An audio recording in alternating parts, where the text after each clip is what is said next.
Inna anzalnahu fi lailatul qadr. Sesungguhnya kami menurunkan Al-Quran pada malam Lailatul Qadar. Ini adalah keutamaan dan keistimewaan pertama dari malam Lailatul Qadar. Allah memilih malam ini di antara sekian banyak malam dalam satu tahun untuk menjadi malam turunnya Al-Quran kepada langit dunia, lalu dari langit dunia turun kepada Nabi Shallallahu Alaihi Wasallam. Allah tidak memilih sesuatu yang berkaitan dengan Al-Quran kecuali karena dia sangat istimewa. Allah memilih Jibril alaihissalam sebagai malaikat yang membawa wahyu, menunjukkan betapa istimewanya Jibril dibandingkan dengan malaikat-malaikat yang lain. Bahkan Allah tidak menyebut Jibril dengan kata malaikat, tetapi Allah menyebut Jibril dengan kalimat ruh. Tanazzalul malaikatu warruh. Turun pada malam itu malaikat dan ruh, menunjukkan keistimewaan yang khusus yang dimiliki oleh Jibril. Dan Jibril memiliki tugas utama untuk membawa wahyu kepada Rasulullah SAW. Begitu juga wahyu disampaikan kepada manusia. Al-Quran diturunkan kepada Nabi Muhammad di antara banyak para anbiya, menunjukkan betapa istimewanya Nabi Muhammad SAW di antara nabi-nabi yang lain. Dan Nabi Muhammad mengajarkan Al-Quran ini kepada para sahabat-sahabat yang khusus untuk menjadi penulis Al-Quran, seperti Ubay bin Ka'ab, Abdullah bin Mas'ud, dan juga Khabbab bin Ars.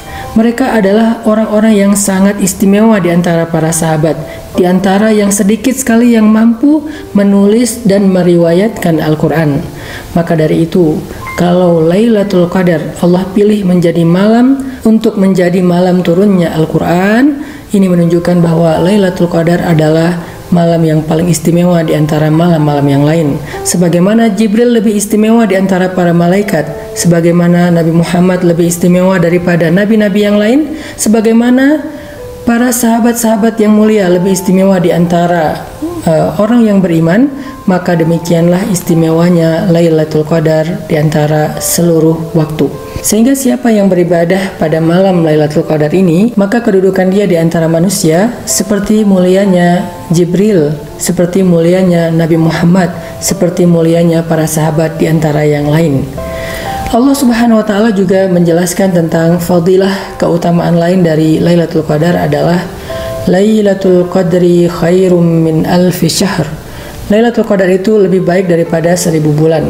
Sehingga siapa yang beribadah pada malam itu, maka dia lebih baik daripada orang yang beribadah selama 1000 bulan atau kurang lebih 80 tahun. Ini adalah salah satu bukti betapa rahmannya Allah kepada kita, betapa rahimnya Allah kepada orang yang beriman. Ketika seorang sahabat bertanya kepada Nabi, "Ya Rasulullah, di antara Bani Israel ada yang beribadah selama 100 tahun. Di antara mereka ada yang beribadah selama 80 tahun. Di antara mereka ada yang beribadah selama 60 tahun. Bagaimana dengan kita ya Rasul?" Sahabat ingin mendahului Bani Israel dalam kebaikan. Maka Allah turunkan syariat Lailatul Qadri khairum min alfi syahr untuk orang yang beriman, agar ibadah mereka melampaui ibadah-ibadah umat yang terdahulu. Ini bentuk kasih sayang Allah dan kebaikan Allah kepada umat Nabi Muhammad SAW. Maka siapa di antara kita yang selama ini melewatkan Lailatul Qadar? Siapa di antara kita yang menganggap Lailatul Qadar sebagai malam biasa sehingga dia habiskan dengan istirahat dan tidur? Harusnya kita mempersiapkan diri untuk Lailatul Qadar. Jangan sampai jika Lailatul Qadar tahun ini adalah Lailatul Qadar terakhir kita kehilangan keistimewaan yang sangat luar biasa ini dari Allah Subhanahu wa taala. Yuk, siapkan diri kita, itikaf di masjid atau tahajud di rumah khusus buat perempuan, agar kita bisa memperoleh ibadah seperti orang yang melakukan ibadah lebih daripada 80 tahun.